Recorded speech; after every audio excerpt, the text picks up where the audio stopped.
नमस्ते मित्रांनो, ठरलं तर मग या मालिकेच्या होणाऱ्या पुढील काही भागांमध्ये आपल्याला असं पाहायला मिळणार आहे की इकडे नागराज हा प्रियाला प्रॉपर्टीचे पेपर मागतो, परंतु प्रिया काही केलं तरी ते पेपर देत नाही।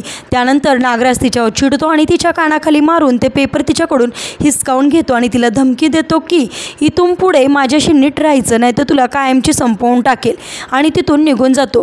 प्रियाला नागराजच्या वागण्याचा फारच जास्त राग आलेला असतो आणि ती म्हणते, नागराज नाही तुला कायमचा बर्बाद केला तर नावची प्रिया नाही असं म्हणून आता त्याला बर्बाद करण्याचा निश्चय इकडे प्रिया करते। त्यानंतर सायली जे प्लॅन असतो प्रियाला बोलकं करण्याचा, तो प्लॅन आता सक्सेस होताना आपल्याला पाहायला मिळतो। अर्जुन आवाज बदलून प्रियाला बोलतो की माझ्याकडे सगळे काही पुरावे आहेत ज्या दिवशी खून झाला त्या दिवशीचे, आणि ते जर तुला मिळवायचे असतील तर मी सांगतो तिथे तू ये असं म्हणून आता प्रियासुद्धा त्या लोकेशनवर यायला तयार होते। दुसऱ्या दिवशी प्रिया जे लोकेशन असतं त्या लोकेशनवर येते। त्या लोकेशनवर अर्जुनचा खबरी तिथे पोहोचलेला असतो।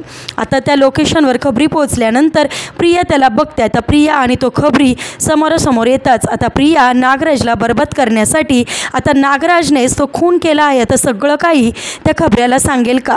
तुम्हाला काय वाटतं कमेंट करून नक्की सांगा, का खरोखर ती साक्षीचंच नाव सांगेल?